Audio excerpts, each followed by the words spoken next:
Assalamualaikum sampurasun wujud enjing ka pamisa sadaya. Alhamdulillah di dalanget ieu arang tiasa pak tepung lawung kangge ngabagi warta kabalarea. Tepangkeun di sareng simkuring pun riniasa dina program Warta Sunda. Dina kesempatan ieu abdi bakal ngarumpakeun warta ngeunaan tsunami.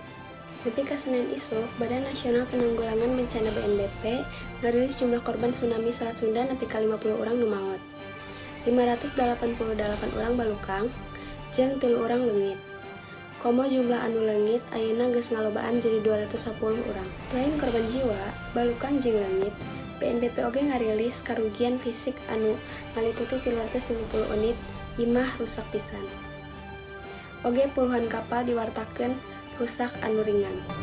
Kepala Pusat Data Informasi jeung Humas BNPB Sutopo Purwonugroho dina poe Senen isuk nageskeun pangumpulan data masih dilakukeun kusabab aya kamungkinan data korban jeung karusakan anu masih terus nambahan. Pandeglang merupakan daerah anu kadampak tsunami pangparahna ku jumlah 33 urang maot, 418 urang balukang, 770 unit imah rusak pisan, 8 hotel rusak pisan jeung 10 kapal rusak pisan. Sakitu wae warta anu tiasa dibagikeun dinten ieu. Simkuring Dinesa Valencia Wigusna pamit undur diri. Wassalamualaikum warahmatullahi wabarakatuh.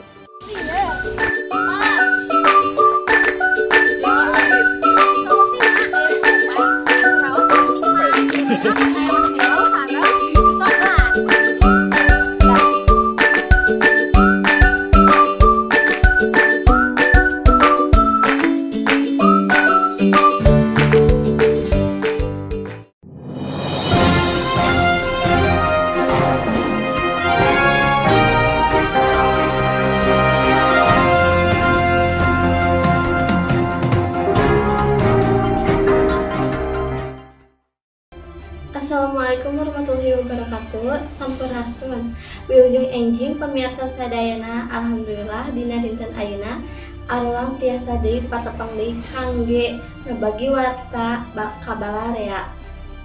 Tepang deui sareng simkuring Pun Nur Hayati dina program Warta Sunda.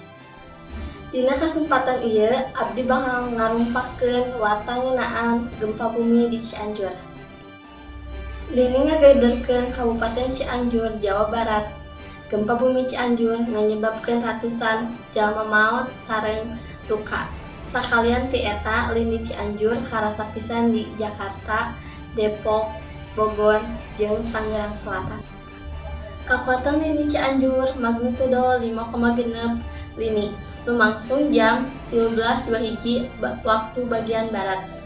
Lokasi lini nyaeta 6,84 lintang kidul jeung 107,05 bujur wetan. Lini Jawa Barat atau Cianjur Sukabumi nyaeta lini anu berkekuatan 5,6 MW kalayan jerona 10 km anu lumangsung di Kabupaten Cianjur, Provinsi Jawa Barat Indonesia tanggal 20 November 2022 tabu 13.10 WIB. Ruksakna pernah lumangsung kalawan intensitas mercali maksimum dirobah. Sanajan magnitudona sedang, lini ieu kacida kuatna jeung ngaruksak, fokusna ka Wilang Deet deukeut ka kota Cianjur. Sakitar 375 dugi ka 625 urang maot akibat gempa ieu, sareng langkung ti 10.000 urang luka. Lini ieu mangrupikeun lini anu paling maot ngarajang Provinsi Jawa Barat saprak gempa 2008 niwaskeun sekitar 80 jiwa. Lini ieu karasana nepi ka DKI Jakarta, Kota Depok, Kabupaten Bogor, Kota Bogor, Kabupaten Sukabumi, jeung Kota Sukabumi.